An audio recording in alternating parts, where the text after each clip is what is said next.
Hello, everyone, and welcome to the sixth installment of the Dad Music Podcast. We are on two hands now. I like mac and cheese. 1, 2, 3, 4, 5, and 6. 6. We've made it to episode number 6. Quinn, have you enjoyed these 5 interviews we've done so far?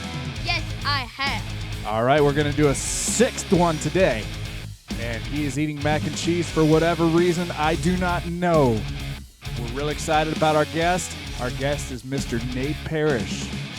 He has his own solo work, which we're going to be talking about today, as well as he is a guitar player for the band Cutlass. So we are very excited to get into this, and we are going to introduce his first track right now. It is his track known as God Knows. Yeah, click. Click.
There's that beautiful face. Yeah! How we doing? What's up, dude? Not much. So here we have Mr. Nate Parrish. I want to welcome you to the Dad Music Podcast, episode 6. We've made it to 2 hands worth of fingers now. Nice. So what's this dude's name? This is Quinn. Hey Quinn, what's up? And I go by Jay. All right, right on. Nice to meet you guys. So anyway, you are the Mr. Nate Parrish with the project Nate Parrish. Nate Parrish. As well as being a guitar player for Cutlass, but today we're talking about Nate Parrish. Right on, man. Okay. So how this usually works is we ask questions. Okay, so first question. What was the inspiration and story behind the song that we just played, God Knows? Woo! You know, that one was about... So, it's a kind of heavy, if that's okay. It's a little heavy-ish. Oh, heavy is good. Heavy. It was basically about coming out of sort of a spiritually manipulative environment, and how oftentimes, if you're not careful, you know, you can mix God and power and all those things together, and you end up kind of blurring those lines between, I don't know how to explain it, but basically just being in a situation where someone puts themselves in between you and God as like the gatekeeper kind of deal. And so that song was about speaking out against that, and then coming out of that kind of culture and sort of decompressing through all that. Okay, like a pastor of a church basically is kind of thinking that the way to heaven is through him instead of through Jesus. Is that essentially like adding kind of the gatekeeper thing here? yeah, adding things to the Bible, adding extra parameters, extra things to like do to earn God's love, essentially. And when you're in it, you don't, you know, you're kind of like, you know, a fish doesn't know he's wet, you know, kind of thing, where you don't realize it until you step outside of it and you're like, what the heck? And so that's what that song's about, pretty much. Okay. So, as far as your sound, I'm hearing, like I told you before, kind of maybe older Goldfinger, some MXPX, vocally, kind of you can make a Sum 41 comparison. Cool. Which my bread and butter, skate punk. That's where I came from. Warped Tour bands, things like that. Where do you come from as far as musical influence? So musical influence, I grew up on a lot of kind of new wave, a little bit, I guess we'd call it, like a band called The Cars, the Talking Heads, stuff like that. And then when I started picking up like my own music, you know, I did the of course the grunge and metal thing, but really when I discovered punk was through Social Distortion. And then, you know how you do back in the days, so you probably don't experience this as much, but you would get a physical CD and you'd look through the booklet kind of deal, and you figure out what bands that band thanks in their liner notes, and then you go check out those bands. So so through like Social Distortion, I do love MXPX. I actually really never listened to Goldfinger.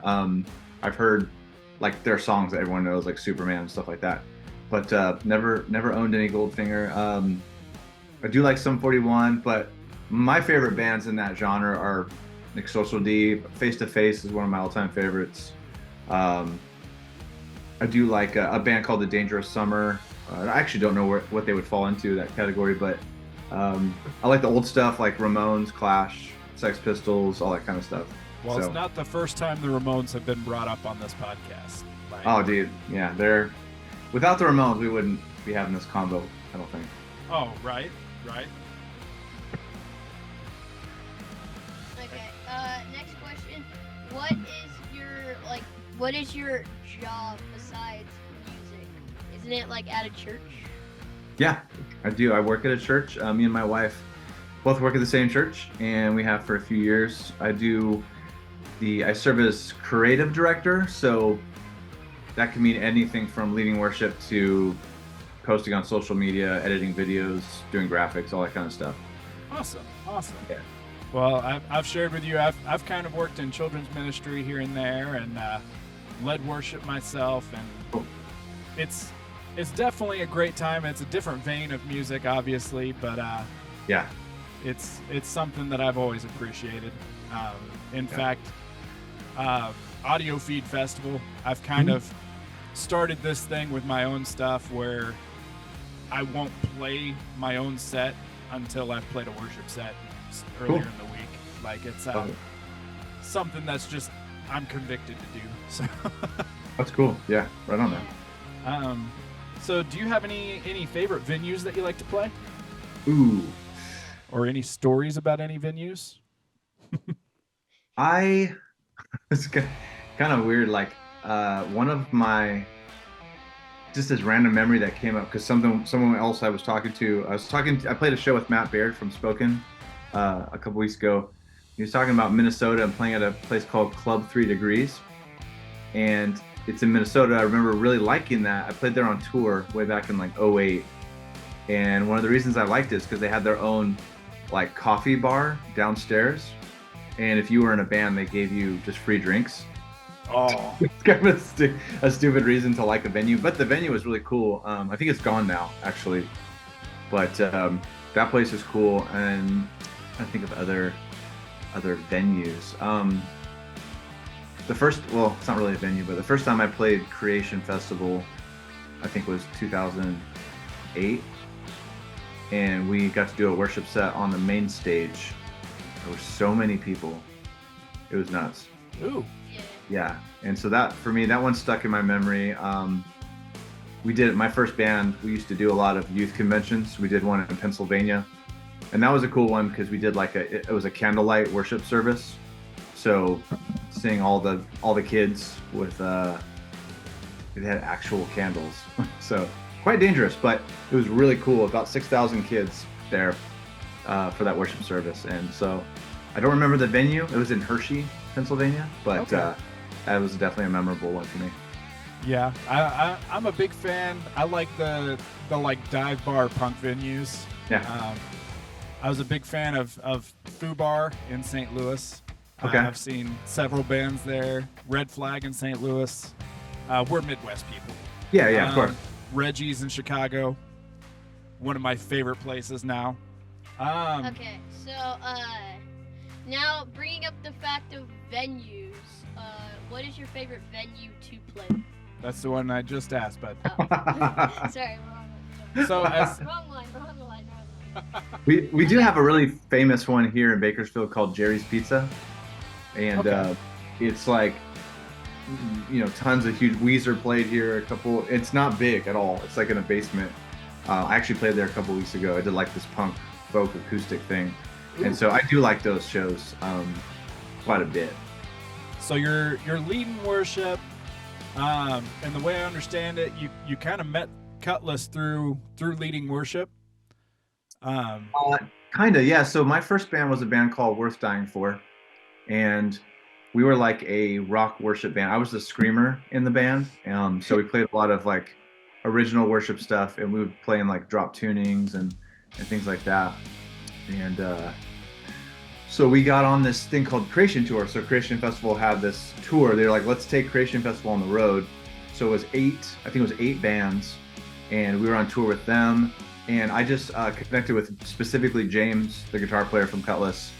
He was wearing a Between the Buried and Me shirt, and he was leading devotions. And I remember seeing his shirt, and I was like, "You like that band? Like, sweet." So I remember talking to him, because I do like metal and post-hardcore stuff, and so we became friends, and we just kept in contact over the years. And then, literally out of the blue, he called me in like 2015. Was like, "Hey."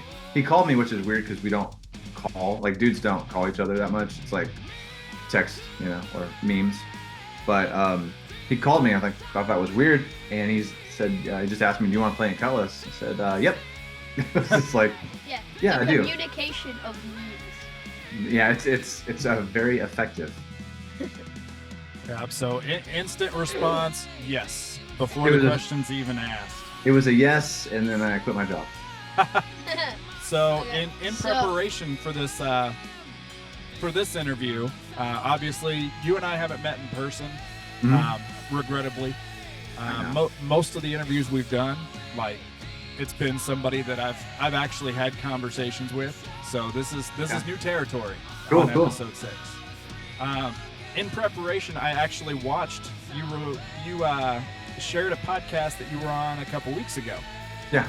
The N+1 podcast, which I believe the guy's name is Adam. He did such a great job with that interview. Yeah. Good. I started taking notes and finding things. I didn't want to be a direct mirror of what he was doing because obviously we're our own thing and we're going to take it a different direction. But you were talking about Batman. You had some pretty hot takes about Batman hot takes that we can discuss later. A story about Carmen. One thing that stuck out to me, though, you mentioned some of the humbling experiences and failures that you've had over the years. Yeah. And I actually mentioned in the episode before this, like, a quote that I'm a big fan of. We learn more from our failures than we do our successes. Yeah. So I was wondering if you had any humbling moments where the sound wasn't quite right, or breaking every string on your guitar on stage, or yeah. You want the dirt. Yeah. Yeah. So one embarrassing one was playing a youth convention in a really, really big church in Washington State. I used to do the guitar flip thing. I see where this is going. Yeah. But it caught my shoulder blade, and it just came down a little faster than it normally does, and it got me right in the eye socket. And I remember I turned around, and I couldn't see out of that eye. It was all, I was like, oh, did my eye fall out? And then it kind of started to come back, and I remember feeling wet, oh, am I sweating? No, it's not sweat. So I just had blood coming out of a gash right here, and it was super metal. But you kept playing like an animal, didn't you? I did. I just kept my back turned and kept playing. And then as soon as, because thank God it was the last song. As soon as the song was over, I just got feedback going on my amp, set the guitar down, and I ran to the bathroom as fast as I could, because I was like, I can't really see. And I was fine. It was just it just shook me up. But I had a black eye and a gash, and so it was pretty hardcore looking, but also super embarrassing. I've fallen off of a speaker onto a girl in the crowd. I hit a girl in the head with my guitar headstock that was in the front row. Yeah, I've seen that one before. Yeah, I was like, are you okay? And she's like, I got somebody with a mic spin once. And did you really? Oh, dude, that's... just do they have all their teeth? Oh, yeah, clocked right in the middle of the noggin, though. Oh, yeah. So that stuff does happen. Yeah, those are probably the worst ones. I've obviously played wrong notes before, things like that, but nothing too severe. They're not wrong. They're artistic. Yeah, I think it was when I was playing with Cutlass, we did something and I totally botched a lead part, and James just looks over and starts laughing at me. Yeah, I love the encouragement from other members of the band too. Because normally you don't professional wise, if someone messes up, you're trained, you don't look, you just keep going. Yep. People only notice if you look, but he just couldn't help it. He just looked over and he was laughing really hard, and I was just embarrassed. Or you have to oversell the fact that you're just not going to take yourself seriously.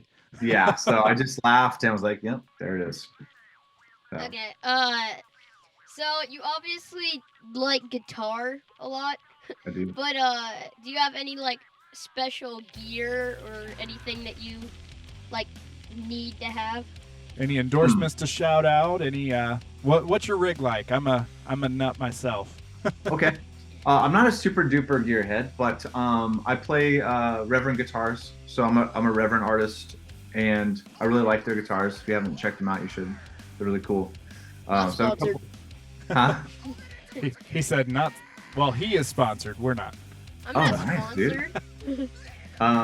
Yeah. So Reverend, and then the amps that I'm playing through right now It's a smaller company called Top Hat, and it's actually a borrowed rig from my guitar player in my band. He's got all the gear. He's like a gear dude. Still But not sponsored.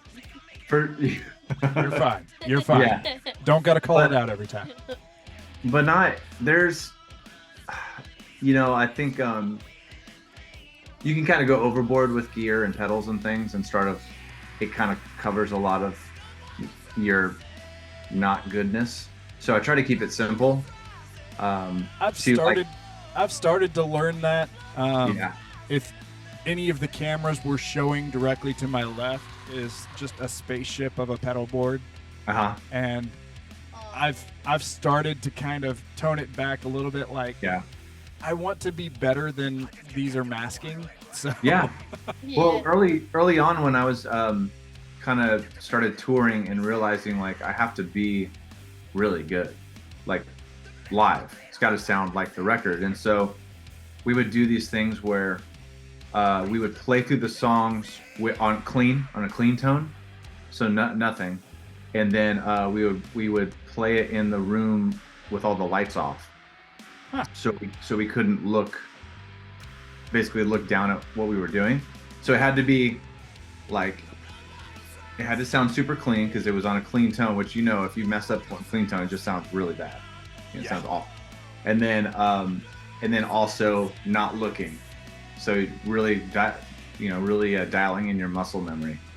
And so it really helped with live shows because I'd be like doing head twirls and stuff, and I wouldn't have to look down. Just yeah, I'm very guilty of staring at my left hand. I think it's okay to do that, but if you can, it really frees you up to like engage with the crowd, and I always like I like making intense eye contact with people in the crowd when I'm playing. Rachel's like, why were you? My wife would come to like some of my punk shows, and she's like, you were like just staring. I'm like, that's punk, dude. You're just staring at a person. Angry look directly. Yeah, I like to do that every now and then. I'll do that and wait for the person to like kind of break, and then I just smile at them. Yep.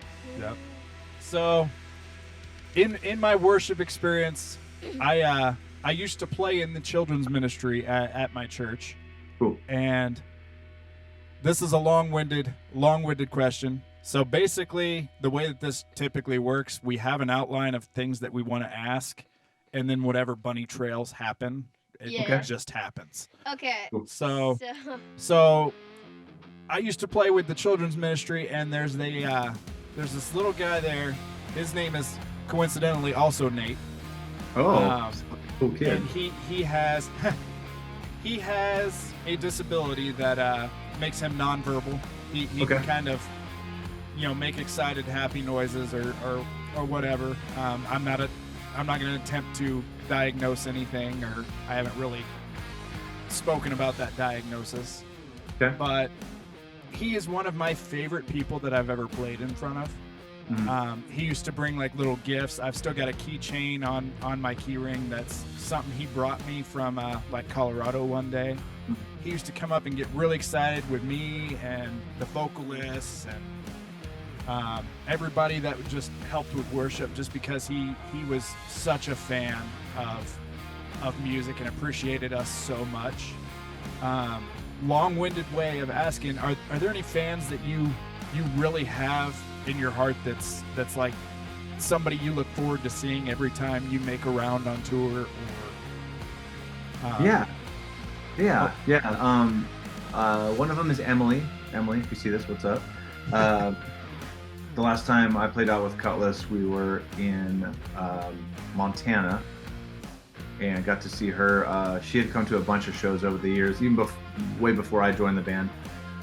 She's really sweet, and she's cool. There was another guy that had come to, I think it was like 54 Cutlass concerts or something like that. Goodness. I think his name's Alan. Well, that's a lot of concerts. I so haven't seen him since like 2008. yeah, he's been to a lot. It might be less. Maybe it's like in the 20s or 30s. It's still a lot. But that was super cool when I got to meet him, because he had obviously been coming since before I joined the band. There's always I think every band says, oh, they have the greatest fans, but like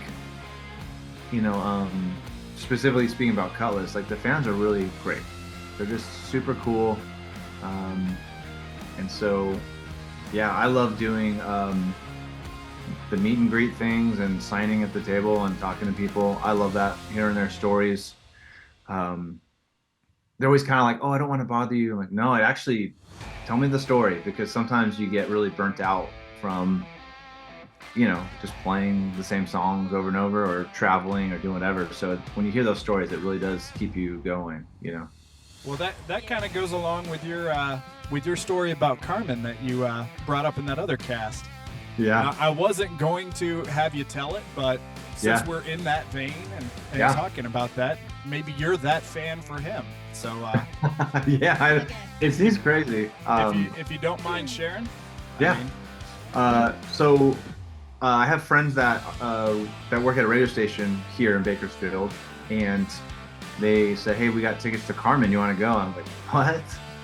Yeah, of course I want to go. So me and my wife went. And then after, so this is kind of funny part of the story that I left out, but the security guy who was with Carmen while they were doing the autograph signing, years later, and now he plays bass in my band. Oh. So I didn't know him at the time. His name's Denny. And he listened to that interview. He's like, you called me some security guy. I was like, bro, I still can't piece together that was you. It's so weird. But yeah, so I'm in line, and Denny, who's next to Carmen's like, that guy plays in Cutlass. And so Carmen's like, what? No way. And he like walks over to me, and everyone's like, there's a bunch of people in line. There's like hundreds of people there at this thing. And we start talking, and he's like, oh man, I love Cutlass. I love rock music. I was like, oh, right on, dude. And then he had tattoos, and he was showing me, and we were comparing tattoos, which I was just like, this is surreal. Comparing tattoos with Carmen. Yeah. And then he was just saying how much he loves Cutlass and thought we were cool or whatever. I was like, what's funny, dude, is like, well, I don't think we would be able to do, a lot of the bands would be able to do what they're doing if Carmen hadn't done what he did first.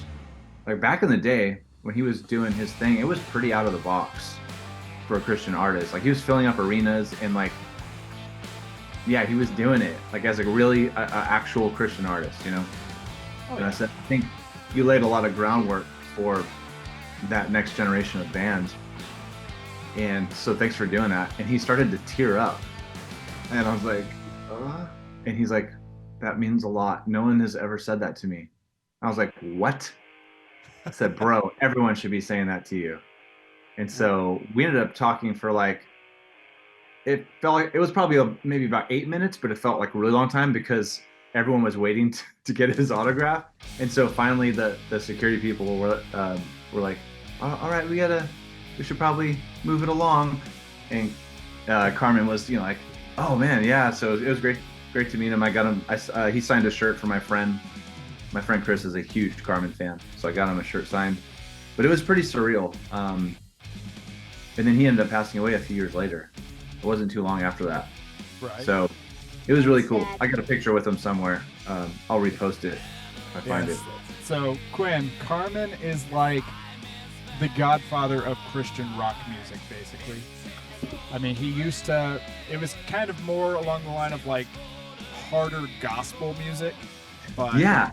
Well, he did a lot. Like he did rap. He did like movies. Yeah. Like music actually, videos. our pastor was in one of his movies. Just Are you serious? For like a split second. Oh, lucky. Well, the funny thing about Carmen is when I was growing up, I was really resistant to Christian music because I just didn't. It didn't sound good to me. Like it wasn't like my thing. And my mom really wanted. I guess she thought, oh no, Nate's getting into like this metal music, so I'm worried about him. So she sat me down and forced me to watch Carmen VHSs. Carmen VHSs. I grew up on Mark Lowry more than Carmen. Okay. Yeah. Kind of the Gaither vocal band stuff. That was just where my parents tried to lead me, and yeah, look where I ended up. Yeah. But now I'm like, you know what? I'm probably gonna show my son those Carmen videos. Right? Yeah. I mean, my dad was also into kind of the Willie Nelson and Jimmy Buffett and Yeah. all sorts of stuff, and there's no way what I'm trying to show him is Nate Parrish. So Yeah, Jimmy Buffett is definitely not my vibe. yeah. Okay. Now I know I'm not. Oh, Oh, yeah. goodness. Okay. Here we go. Open up this pit. Just to show before we do this little thing. Second, Quinn, your mic is cutting out because you moved it. it's February. It is February. February 2nd. Can you hear me? Yep, it's documented. It's February 7th. Second. Goodness, why does that matter? Cause I don't want people to think that we don't already know. People that think that We know what the date is. Okay. So February 2nd. because it is getting published. so Quinn's gonna get us into Okay. something. We're gonna throw a curveball at you real quick. Okay, I'm ready. so usually we do like a cool little game. As much of a game as we can do through a video chat. Yeah. Okay. So this time we're doing like a hot takes thing. You need to. So this will be released on like the Super Bowl weekend. That's why I put my phone up so we Oh, know okay. that we're recording this before Oh, it actually okay. happens. It's all making right. sense now. Yeah. All right. Okay, Coming so together. you're doing Super Bowl predictions to see who you think will win and what's your favorite team. We're assuming you're one of the millions that's going to watch, and if you're not interested at all, then that would be even funnier. I will. So I used to be super into sports, all that stuff. It wanes over the years, but I do watch the Super Bowl because I do like watching football still. Okay, so- just a refresher. It's the 49ers and the Chiefs. And the Chiefs. Yes. So we want your opinion on who you want to win and who you think will win. Well, All right. So, you got specific questions you're going to ask there, though. oh yeah, give me the question. Yes, I have questions. So these are your hot takes, and what we're going to do is we're going to post them on our page if you get Perfect. them right. Perfect. What? Okay. Question 1: which team do you think will have the opening drive? So who wins the coin flip and gets the ball first? Chiefs. Chiefs. Okay. Okay. This one, I hope it's low, but how many times will Taylor Swift be shown during the game? Not counting commercials during pregame, halftime, or after the game is over. So during actual game time, how many times are they going to cut to Taylor Swift? 14. 14. Oh no. Okay, question 3. How many different commercials will air featuring Patrick Mahomes? 3. 3. 3. That's funny because that's the third question. Okay, fourth question. How many times will it be mentioned that Brock Purdy was picked last in the draft? They're probably just gonna mention that twice Only twice. because they've caught on. I think they're gonna mention it twice. Okay, finally, who do you think is gonna win bonus points for picking the score? Chiefs are gonna win 38-14. 38-14. You heard it here. The man with the hot takes about Batman, about how Ben Affleck is the best one. Imagine how imagine if he like gets every single one right. He might be right about Ben Affleck. I mean, Hey, I saw the Yeah. Snyder cut of Batman vs Superman. I'm still iffy, so I need to catch some of the other ones. have you seen the actual Justice League Snyder cut? I have not. Yeah, you I- watch it. I'm not the biggest DC guy. I was Okay. more of a Marvel person, but I will watch it at some point. Yeah. About 4 hours long, so make sure you got 4 hours long. Uh-oh. All right. Well, we're gonna get into our second song here. Okay. Mainly because our timer is starting to run out, and we'll take a little break and send you another meeting link here in a minute. Okay, Cool. Uh-oh. so since we know that I like mac and cheese, Do we know that? I know that now. Yeah. Okay. This is an 11-year-old co-host. So. Did you know that I like to the intro and stuff? Ah. And, Ooh, behind the scenes. then you know that we're gonna count down, but we're gonna say 1 macaroni cheese, 2 macaroni cheese. What are we counting down? And you're counting up. We're counting down by Goodness. 5. We're counting down by 5. That is too long. 1 Start from 20 and work our way down. 5 macaroni cheese. We're gonna have to start like 5 Zoom calls, dude. 4 macaroni cheese. 3 macaroni cheese. 2 macaroni cheese. 1 macaroni cheese. And lastly, 0 macaroni cheese. 0 macaroni cheese. All right, we're gonna edit the attention junkies. It took me a second. In right here. Cool.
We are back with Mr. Nate Parrish after just hearing Attention Junkies.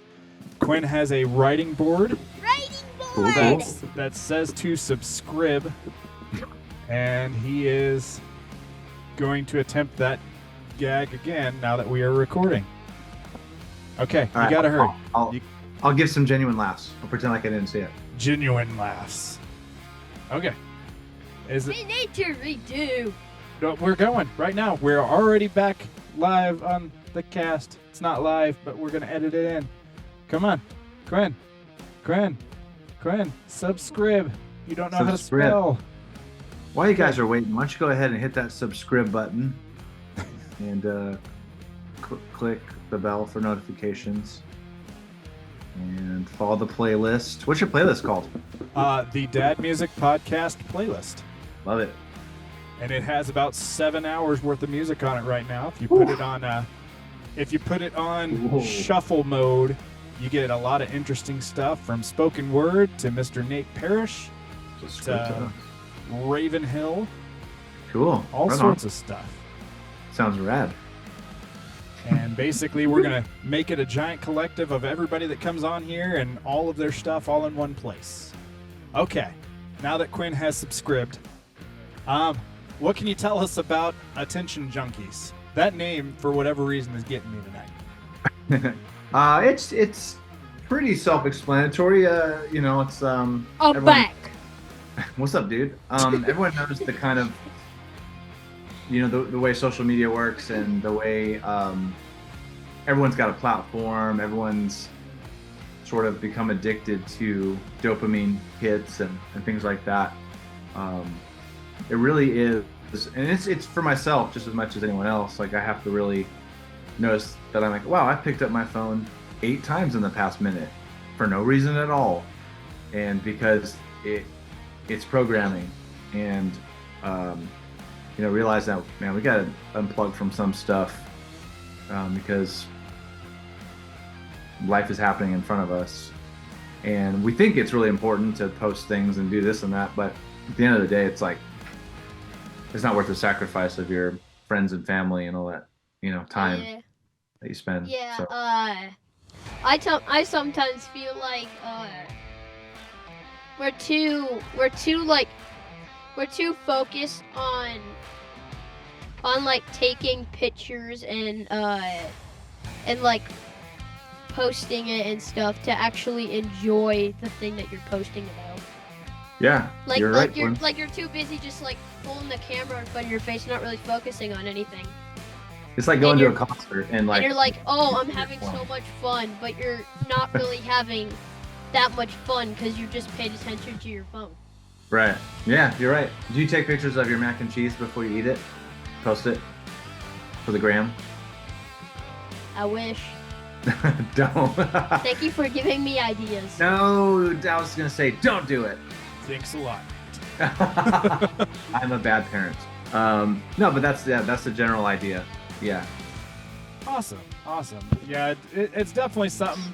He's a guy that always has a VR or something attached to his head at most given times. I mean, I'm the same way. I don't go anywhere without my phone and pick it up Yeah. 8 times a minute.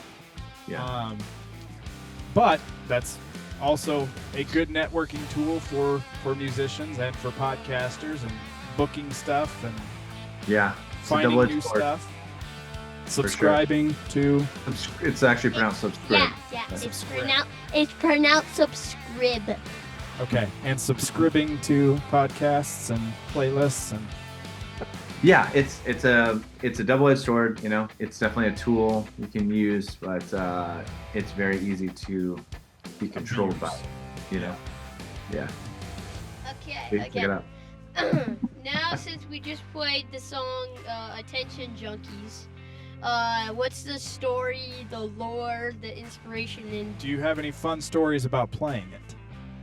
Fun story is we haven't played it live yet. Oh, But, mostly because that song is a big part of it is the saxophone. And so the saxophone is actually played by a friend of mine. His name's Chris Bellamy. He's based out of Nashville. He's played on a bunch of stuff. He's on tour with Zach Williams. Like, he plays saxophone in Zach Williams' band. And he's rad. He tracked it for me in Nashville and sent it over. But so we haven't played it live, even though it's a really fun song, just because I feel like it might lack without the saxophone. Okay. So, I mean, that's definitely fair. yeah. Um, so you have newer music coming out. hmm I'm trying to be careful how I'm wording stuff. You announced a single today on February 2nd, now that we know what day it is. It's not the Super Bowl. It is not. What can you tell us about that one in kind of a preview? Yeah, the song's called Bad Excuse, and it is about Dang! speaking truth to power. Primarily, it comes off as very political, but it's not limited to that, because I think in any system where someone is at the top, there's room for corruption, whatever system it is, and we have a responsibility to speak out against that if it crosses over into abuse and things like that. So that song is pretty much about that. Like, the chorus is, I don't need another bad excuse. I don't need another speech from you. It's very punk rock. Yes, very punk rock. So I'm going to take a moment to kind of announce something on the Dad Music Podcast that I haven't talked about before, except with you. We are going to hear soon, when his single comes out, as well as some other ones here and there, I'm going to start doing kind of a spin-off show to the Dad Music Podcast, where it's going to be just kind of a 10-minute reaction and review of certain songs that come out. That way we can get a little bit more content out and still help spread the word about you guys as well. Yeah. Love it. I love that. We like content. Content. Okay, now, this is the end of the video, and now we need you to tell us where Goodness. we can find you. Like, where are you? You want my address? Yes. So shout out your socials, tour plans, merch drops, new music. Obviously, we just kind of touched on that a little bit. Yeah. Where can people find you, and what's on the horizon for this Nate Parrish solo project? Everything is at nateparrish.com. Very easy to remember. And new music coming out February 23rd. My first single. There'll be a few more singles to follow, and then a new album later this year. I'm always playing shows. I will be getting outside of California over the summer, so stay tuned for that. I'll be getting out and doing some shows, not in the West Coast. Awesome. So I can't Midwest say where. at all? Huh? Midwest Maybe. at all? Maybe. All right. Yeah, so working on it. And it'll be some acoustic, some full band, stuff like that. So, so just getting out playing shows. I'm actually finishing up the album as we speak. It's been about a 1.5-year process. So I'm always writing music. Like, I think it's just a good habit to stay in, just keep writing music. So every now and then I'll write something like, ooh, this was really good. Maybe it should go on the album, or, so. Yeah, I got really heavy through the fall trying to get some more stuff out. And in the process of the fall, he had a little sister, I had a daughter. Ah, congrats, dude. So we've had our hands full for about 6 months. Yeah, totally. Going on 6 months. Yeah. But, do you like having a sister? You love it. Be careful. Yeah, you're gonna be a good big brother. That's gonna be cool. So I will say sometimes it is a little, just a little bit annoying when she cries like every 5 seconds sometimes. Yeah, we've had to become one of those families that has subtitles on the TV and all sorts of stuff because we can't hear anything ever. No offense to you, Ellie. This is when you were a little kid if you are watching this. That's the thing. We all did that when we were babies, Oh yeah. And eventually we might have Dad Music Podcast with 2 little bits of chaos. Two in here. little gremlins. Love it. But anyway, now I kind of want to give you a chance to have the floor and kind of hit our walk-off homer and figure out if there's anything that you can tell the viewers of the Dad Music Podcast, the listeners of the Dad Music Podcast. What's final thoughts with Nate Parrish? You have 60 seconds. You have as long as you want. Wow. I need to impart some wisdom, some life-changing advice here. Yep, changed my life, sir. Okay. Change your Here's something I've lives. been thinking about. Besides, if you don't know Jesus, you need to. That's the first one. Yeah. The second one, something I've been thinking about, is realizing how many closed doors and no's I get. Way more outweighs the yeses. But it's easy to get caught up in that and think, man, there's no open doors. I can't, do what I want to do. I do this or that, opportunities. But realizing like that's part of it. That's part of the deal. Everyone sees your open doors. Like we don't post, hey, this show, didn't book me. Here's the post on Instagram. It's like, we don't do that. We only post the good stuff, right? So if you're feeling discouraged of like, let's say you're pursuing music or pursuing whatever, and you feel like there's a lot of doors being slammed in your face, it's okay. That's the majority of life.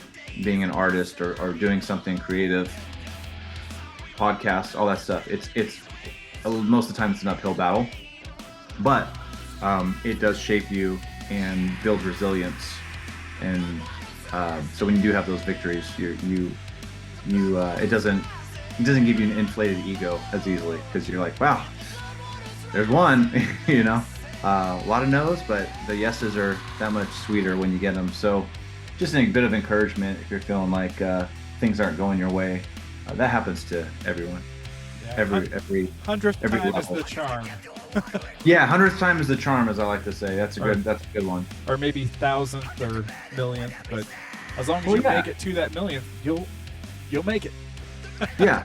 Don't be discouraged. Just keep going, and do the thing that you are, what you believe in, and keep going. Do it for you. Yeah. Awesome. Well, we definitely want to thank you, Mr. Nate Parrish, for being here on the Dad Music Podcast, episode 6. 6. Yeah. We will get this edited up together and release it as soon as we can, probably 2 weekends from now. Love it. On the Super Bowl weekend. By the Can't way, wait just for all my saying. predictions. Oh, Can't wait yeah. for predictions to come true. Oh, 100%. Like, I believe in it. Yeah. I'm just saying, Mhm. just so you make sure, this is February 2nd. Goodness. February 2nd. Okay. There's no tricks. We're not trying to fool anyone. All right. Well, we'll go ahead and we will call that a podcast, and we will probably just end it right here. Boop. Now. Thank you for listening to the Dad Music Podcast, episode 6. It's episode 6. Let's find Mr. Nate Parrish on all the social medias. Give him as many likes and follows and pokes and tweets and everything that we can get him. Let's get it. Also, find all of his music, listen to all of his music, like all of his music, share all of his music, because that's what we're about at the Dad Music Podcast. Before you do that, Yeah, before you do that, listen to us, subscribe. Should be a subscribe button right there. Somewhere. I don't know. There's also listen to the Dad Music Podcast playlist. It's on Spotify. It's over 7 hours long though, so it's gonna take you a while. You can listen to it at work, at school, maybe. Definitely on the bus, and just follow everything that we do, follow everything that they do, and everything else. it is a giant collective of all of the artists that have been on the Dad Music Podcast, all of their songs, their entire catalog, everything from poets to rock music to punk music to indie music to emo soul to reference other episodes, everything all in one little combined package. Yes, and we also like drums.